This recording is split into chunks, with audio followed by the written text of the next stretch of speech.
Hey y'all, it's your girl Millie Chine, and I'm back with part 2 of Love and Marriage Huntsville. So where we left off, Mel has met Chris. She has spoken to him about the fact that he could have hooked Martell and Trish up. He said no, and he explained that. Then she was like, well, like when Martell and I was going through what we was going through, he said that I need to talk to the older ladies. And you being his mentor, like he said that the older guys told him that he should be with someone that does not have anything to lose and get them to sign an NDA. Child, Chris said, that ain't me. I've been married 30 years. Mel also reminded him how he dipped out during that 30 years, but he was like, that sounds like something that Marceau and Maurice would have done. That is very telling. But then Mel was like, now I'll RSVP for the 30-year renewal. So Chris goes into his confessional and he feels a certain way. He was like, if Mel doesn't feel a certain way about Martell, why does she have to wait to get the word from me that I didn't hook Martell up with Trish? Let me say this. You're right. Mel shouldn't be feeling a certain way. But the thing is, Mel thought you and your wife were really good friends to her. And if y'all around here hooking Martell up, then she can't fool with you or her wife. Because while she was with your wife, helping her try on dresses, Nell failed to tell Mel about this little situation. So I don't blame her. I would have waited till I got the word before I made the decision of walking my cute self up in here and y'all people who stab people in the back. But we got that straight. Mel is going to be at the renewal. Let's keep going. So we have made it to the Madani opening, and Destiny has come in. They're at a rooftop of some sort because they couldn't get in the 3x3. So everybody came. Destiny was so happy her father was there. Everybody's standing here as they listen to her make her speech about her reopening and how she thanks everybody for the support. And let's go eat and be merry. So the ladies on the rooftop, they're talking. And Nell comes in and sits down, and she immediately lets Destiny know that she doesn't have anything against her, but she told Kimmy that she wanted all the girls at her party, which meant Sunny, right? And what's so crazy to me is that Destiny has a problem, and now she's like, I just have to understand what it is. But Destiny is sleeping with Nell's son. Why are you so torn up if you have moved on, right? Sunny, granted, is married to your ex-boyfriend, but now you with Nell's son. So why is Sunny coming really bothering you? I don't know. Maybe it's just me, but I think that's wild. So then she said, I just got to move differently, right? And she said, I'm not upset. And then Nell was like, you're upset. She said, no, I just have to reassess the relationship with you and me, meaning her and Nell. You are sleeping with that woman's son. Why are you sitting up here mad about another man? Because I would think she would go back and tell him that. Child, so the men over here talking, right? And then they talking about, Lance, what's up with you and Destiny? He said, we kicking it or whatever. He was like, we've both been married and divorced.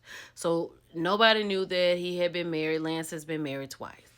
Child, Ken says, what is the problem? Why can't I do it? People get divorced and move on. Why can't I do it?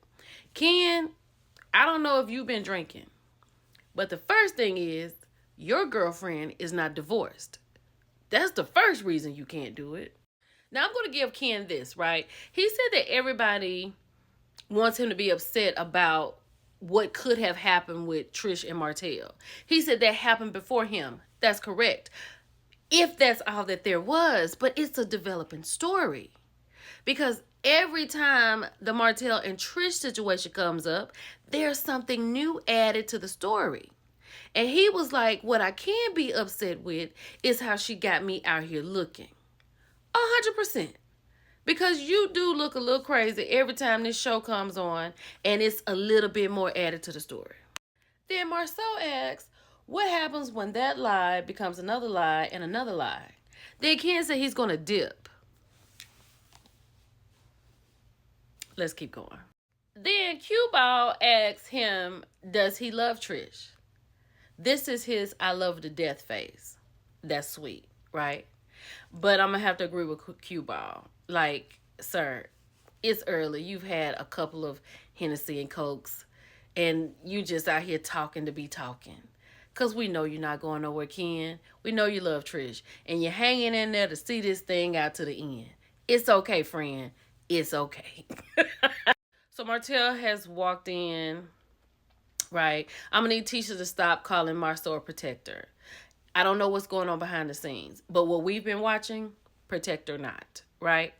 And even at this moment, she doesn't even want to be here. She's ready to go, but Marsau tells her to just chill out and sit down. Martell said that Marsau was a narcissist because it's just like him to keep Tisha here. And if she wants to go and she doesn't want to be in a man's conversation, she should be able to go. I would have just left because he's already disrespecting me enough. I don't need to hear any more disrespect. But Marsau told her to stay.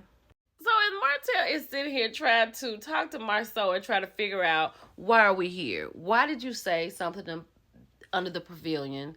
And which kind of made me think about the 20 women that I've already apologized for. Like, it's your fault, Marsau. So at this point, Marsau is telling Martell, if you have something on us, why don't you just go on and say it and get it out there? Instead of just dropping these little stones here, and let's get this over with, right? Martell is really looking at Marsau like, Marsau, is that what you really want me to do? Like, I see it on Martell's face. He's like, you're crazy. Because if I really start talking, it's going to be a mess. So we're here now, and we've already talked about all this. How Tisha said Martell was telling Mel stuff about her husband. Martell doubles down and talks about women him and Marsau have gotten. He talks about how Marsau went after him, and then he says that Tisha is slow. Marsau is making Tisha look slow, and then Tisha says something like, he just wants a wife like me, and Martell said, everybody wants a wife like you who will accept anything that your husband says. Now let's keep going. The whole time after Martell said that Marsau is making Tisha look slow, it's the egging on for me from Martell. Like, how old is he? Oh, you should be so embarrassed. Oh, Tisha. Oh, Martell, how old are you? Like, this is ridiculous. So then Tisha has really had enough, right? She gives Marsau a kiss and she leaves. And he was like, how did that work out for you, Martell? And then he said, you sound pathetic. Then Martell said, you making your wife look pathetic. And then Marsau had to remind him that he has a wife. And then they stood up. This was like my favorite thing. Marsau said, I am simply better than you. Now, Martell is getting upset because he's stuttering and his mind is going 90 miles a minute and he doesn't know exactly what he wants to say on this camera because he's getting there. You understand what I'm saying? But Marsau is very calm and it's a lot. He said, I'm simply better than you in every aspect of your life. That was my favorite part. Now, there was a moment that Marsau put his hand on Martell's shoulder. Now, I don't think that was smart, but I'm glad Martell had kept himself together because I could see Martell dragging Marsau on this rooftop, right? And then Marsau feels like Martell is trying to compare himself to Marsau, and Martell is inferior to Marsau. But I'm glad Martell had... This could have been a different situation. I could see how that could have gone. Marsau said at one point, Martell felt like he was on top of the world. But now that he's fallen, he feels like Marsau should fall too. And I think we all know that analogy to be correct. I can't wait till next week, right? That bachelorette party is going to be lit because it's going to be Mel and Trish up next. It's your girl, Millie Chine. I'll talk to you later. Bye.